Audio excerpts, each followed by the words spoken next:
All right, well, if you're anything like me, your cell phone is probably permanently attached to your body.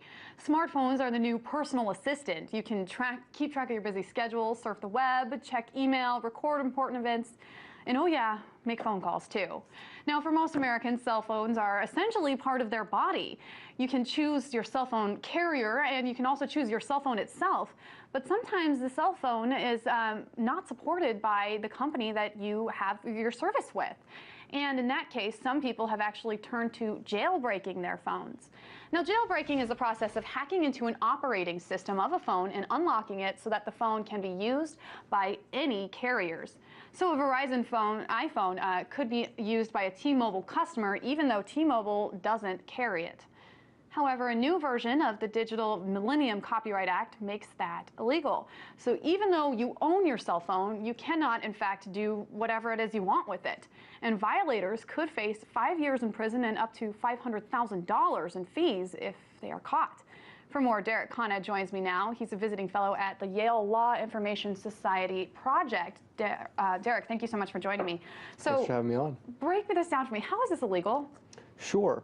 Just one thing I wanted to quibble with you on. The technique that's illegal is called unlocking. Unlocking versus jailbreaking. Yes, and it's not as complicated as some people may think. So basically, you take your phone, you plug it into a computer, and you run a computer program. It changes some of the settings, and now you can use your phone on a different carrier. So it's a pretty easy process. It's very commonly used, and now it's illegal. Okay, and who is the one that holds you accountable? Presumably, the Justice Department can hold you liable for a $500,000 fine or 5 years in prison. And additionally, you're civilly liable on top of that. But my main articles were on the thrust of the idea of putting an individual in prison for 5 years for unlocking their phone being kind of crazy. Sure. Now, currently under the Digital Millennium Copyright Act, those found guilty of unlocking their phones could be potentially facing these 5 years in jail, as we talked about. But really, what is the motivation for making this practice illegal?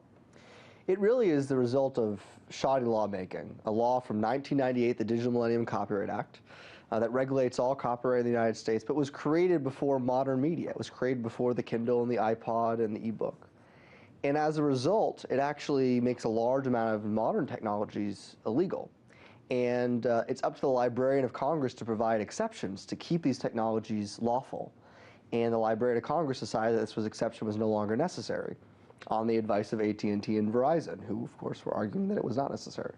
Okay, so was this another example of an antiquated law kind of ruling our digital lives? And I mean, obviously this law is only 10 or so years old, but is it an example of an antiquated law? I think it's an example of antiquated law. I mean, 1998 was before modern media. 3 years before the iPod, 5 years before the Kindle. And we should have laws that reflect modern technology. And that's not what this law is. I mean, it's even a contestable question about whether or not your cell phone is under this act or not. So it's a really asinine system where not only is it probably illegal, but we don't actually know if it's illegal, which is just not a way to conduct a criminal justice system where you have a law that may or may not apply to you. Okay, so let's talk about, you had mentioned T-Mobile as one of the carriers. AT&T and Verizon are the ones that are fighting against this. T-Mobile's the one that are fighting for this legislation. T-Mobile's the one that's fighting against it, from what I understand. They actually put up an ad saying, bring in your unlocked cell phones, encouraging people to unlock cell phones. So can you kind of talk about this dichotomy between the carriers? Well, this is a clear example of crony capitalism, where the big market participants wanted the law to be built in such a way to ensure that they didn't have new competition. And so T-Mobile was asking for their customers to come and bring their unlocked iPhones and come over to T-Mobile.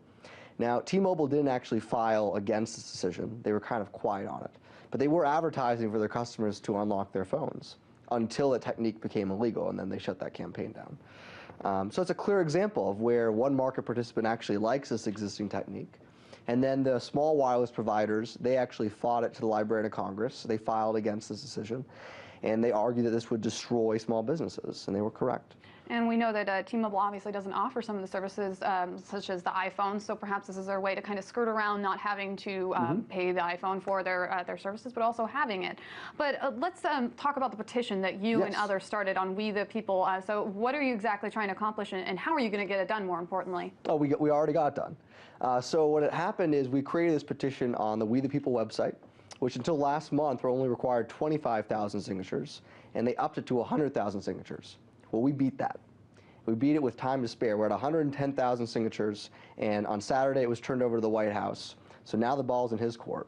And it's going to be interesting to see where the White House comes down on this, as far as, is this an appropriate decision by a Librarian of Congress, or are they going to recommend for Congress to fix this? And what kind of response are you hoping to get back from the White House, if any? Well, you do have to get one back, so what are you hoping to get back? Well, I mean, in the past there was a petition on creating the Death Star. And the White House took that seriously, and they provided quite a lengthy explanation about how President Obama is against the destruction of planets. So hopefully you won't be getting that response back. We don't want that, but we expect a real response here. This is a serious issue. 100,000 Americans are on record and more every day.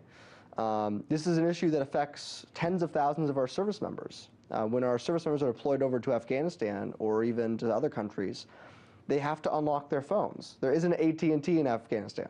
So, to you or I, the idea of creating, of unlocking our phone may just seem kind of a stupid law.